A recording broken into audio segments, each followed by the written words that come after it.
welcome everybody to this week's podcast episode for the Financial Freedom Podcast. And I'm your host, Dr. Christopher Liu. And as you know, I talk about 4 different types of freedom: time, financial, location, health freedom.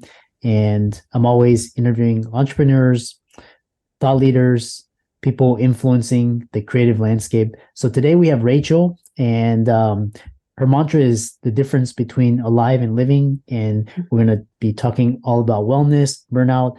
That's kind of the buzz term today, but Rachel comes at it from a different slant, which is why I introduced her. So without much ado, welcome Rachel to the show. Welcome. Thank you. Thank you for having me, Chris. I appreciate it. I'm excited to dig into some of the stuff we were talking about.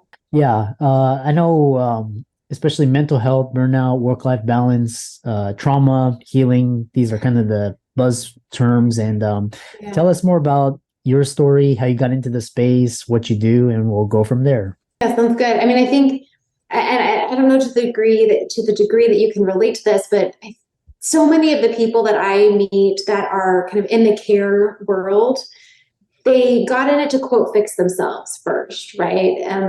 From the research side, there's the joke of me search rather than research, right? I think I have this problem. I wonder if I'm alone, and we start kind of digging into it. And then from that applied side, it's like, why? Where's the answer? Why am I having so many problems? Like, why can't I figure this out? And so that's really what started it. Was I had struggled with my weight for a really long time. So many people start to realize, whether you work in this space or you're suffering, you're dealing with weight issues, you realize it's not always about the weight, and that's usually not, it's like kind of the symptom, the visual of the problem. But for a long time, I thought weight was just the issue. And that was very, at a very young age. Fast forward, as I did finally start to get a handle on my weight, I realized, it's also this.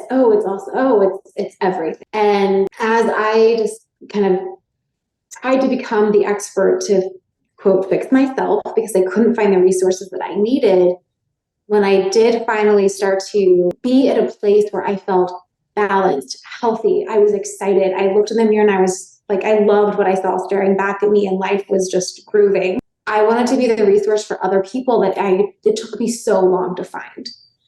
I was talking with someone today. People shouldn't have to become an expert in exercise physiology, dietetic, all of the things to just live a happy, healthy, fulfilling life. That's what we're here for, the experts in the field. And so I really wanted to go out and become one of those experts in the field so that I could help people get on the path to just really living life on their terms. Yeah, it's interesting. And what's really interesting is you've talking to you, it seems like, this struggle, everybody's on this hamster wheel. We're trying to, we want accolades, we want the likes, the follows. Yeah. And then you talked about, you've gone through it all: burnout, quit, quarter life, all these, and everybody's suffering from this, like, did everything right. And is workplace wellness worth the hype? Oh, we're jumping in deep right away. It depends, right? So yes, if done well. The problem is that it's often not being done well, or the metrics that organizations are using are not the best metrics, right? So what we're finding, and also, like, people need to just understand that things are new.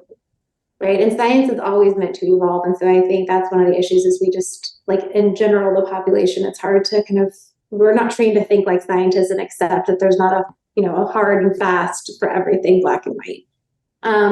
So what we're finding right now so far is that the original idea was health and wellness, like in the workplace, it's going to help reduce healthcare costs. So we're going to measure healthcare.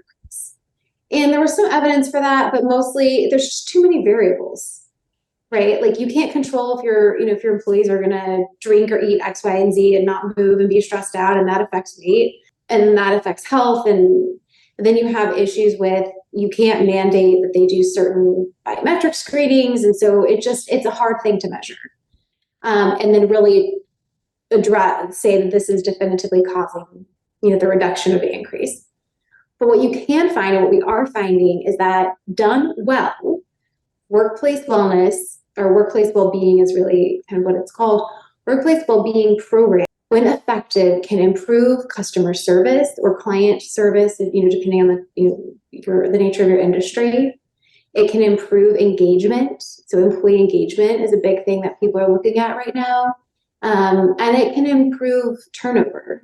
So, whether you're measuring it as turnover or retention, it basically buys into that kind of happy, healthy worker theory, right? So in general, not everybody, but in general, if you are happy at work, if you are confident in your work and your workplace, you're going to do better work.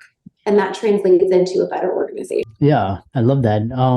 In speaking to a lot of people on, burnout and wellness, it's not just like, from what I've gathered, it's something deeper. It can be trauma, it can be addiction, can be overworking. So, you have a very interesting slant about boundaries and burnout. And so, what's the relationship between boundaries and burnout? Yeah, so burnout is a workplace phenomenon. It occurs when you are experiencing three things simultaneously: lack of confidence, or lack of self-efficacy, if you want to use the sciencey terms, exhaustion, and cynicism.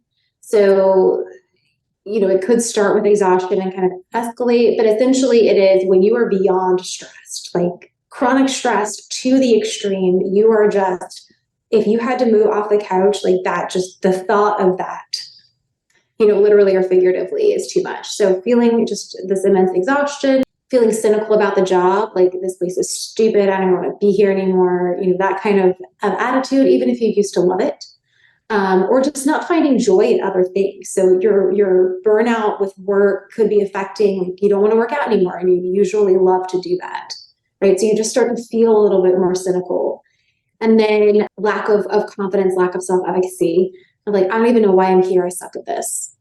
Those types of things. So when you experience all three of those for an extended period of time, that is the definition of burnout. We use it kind of in the street, like, oh, I'm so anxious. I'm like anxious. I have OCD. We don't necessarily mean we have actual anxiety and OCD.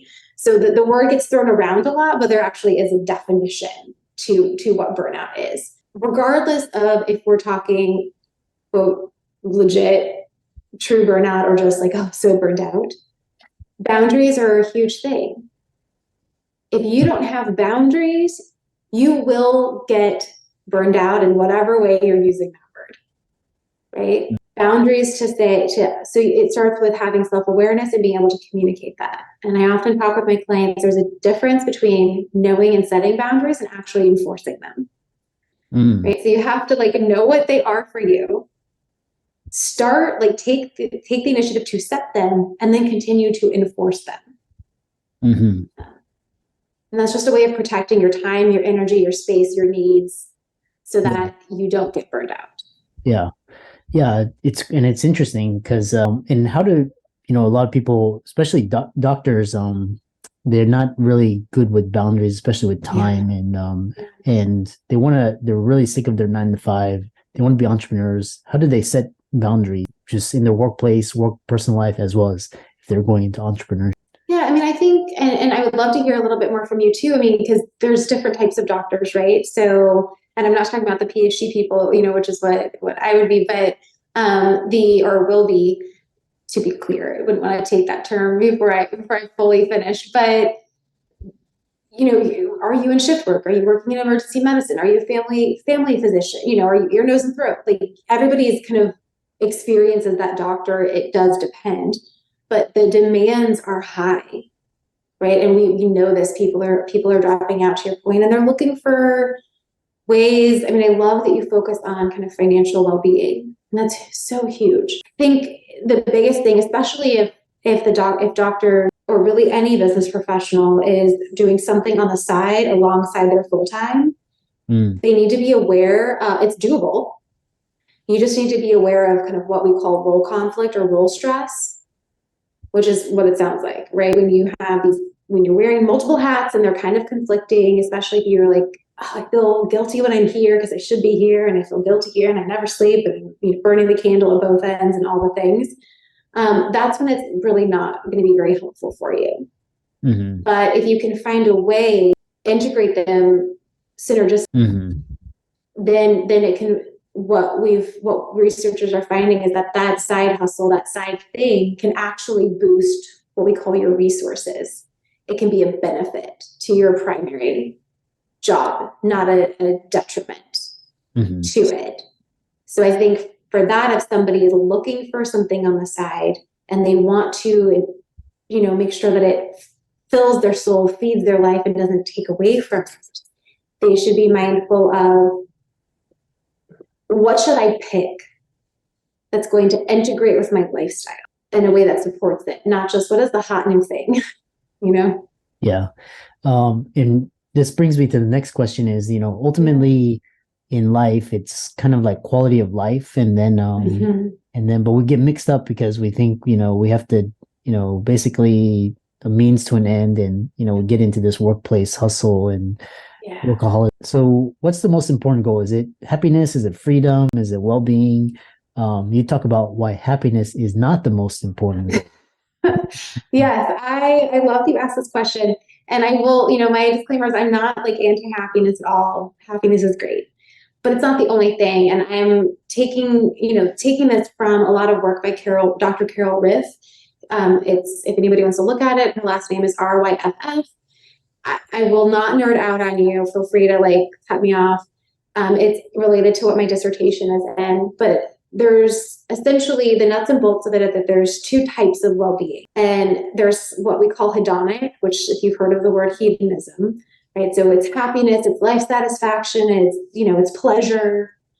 And then there's psychological well-being, or eudaimonic. And I'm not, this actually is kind of important to answer your question, is to just tell you about these two things, because often we hear about, we need to be happy, we need to find more pleasure, and we do. But sometimes you need to do the hard things that feel uncomfortable to grow. And that's not going to make you happy.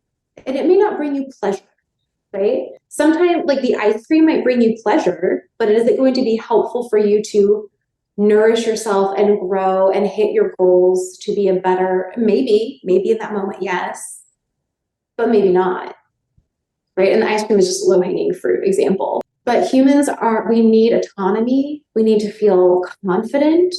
We have an innate need to become our best self, assuming that we have the roof over our head and food in our bodies, and this hierarchy of needs.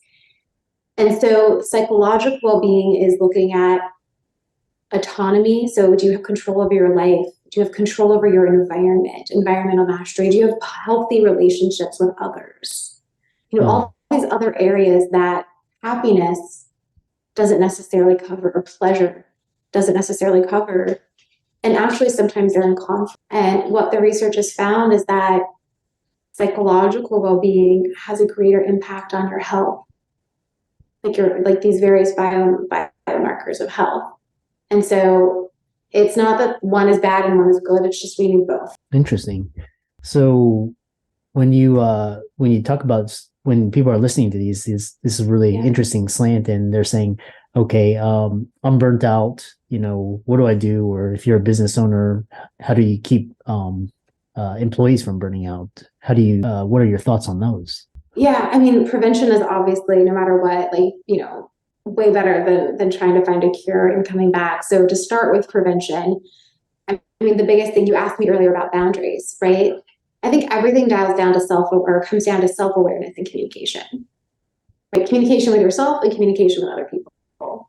And to communicate, you need to know what you need, who you are, and what you need, and be confident enough to do it. At the organizational level, you really need to create a place that's psychologically safe. I mean, you might be hearing this quote buzzword a lot too, a psychologically safe workplace, right? Mm-hmm. Do your people feel great? You have a health and wellness program. I mean, a lot of places do, most don't. But let's just say you do. Is anyone using it?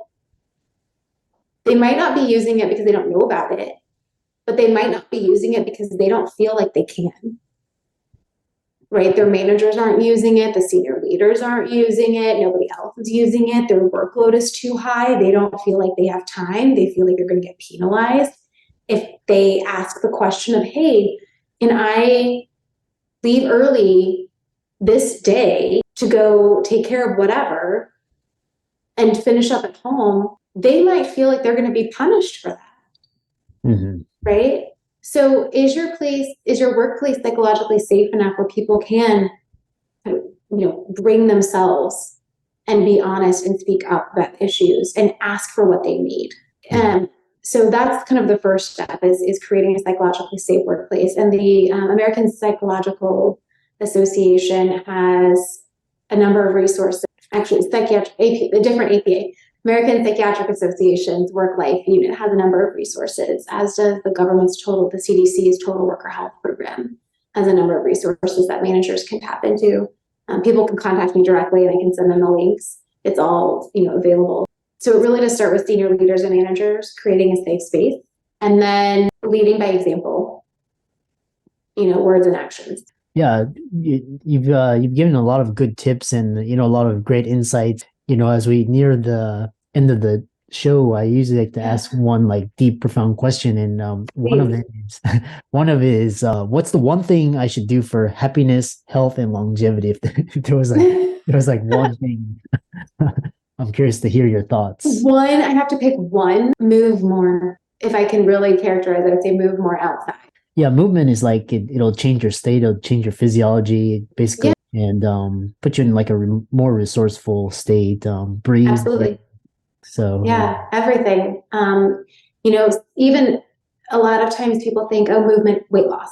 No effect on your weight, it'll make you healthier. Your weight could like not even change, and moving more will make you healthier. Interesting. Yeah. How can people contact you, follow you, check you out, follow your social medias? Yeah, thanks. I mean, everything is linked at my website, which is, so my last name is right there, or right there, because we're reversed on Zoom. It's Rach Boehm, so RECH, and then BOEHM.com. And then my email is just rach@rachboehm.com. Yeah. But all my socials and everything are linked right there, as well as a free burnout prevention checklist. Yeah. And for all the listeners out there, let's thank Rachel for coming onto the show, giving these really interesting insights and wisdom and different slants on what burnout is. It's mainstream, and be sure to check out her resources at her website, rachboehm.com, and she's also on all the socials. So check her out there. Find the one that works for you. What your And then, yeah, she's got a bunch of free resources as well. So thanks so much. And thanks for coming on to the show. Absolutely. Bye.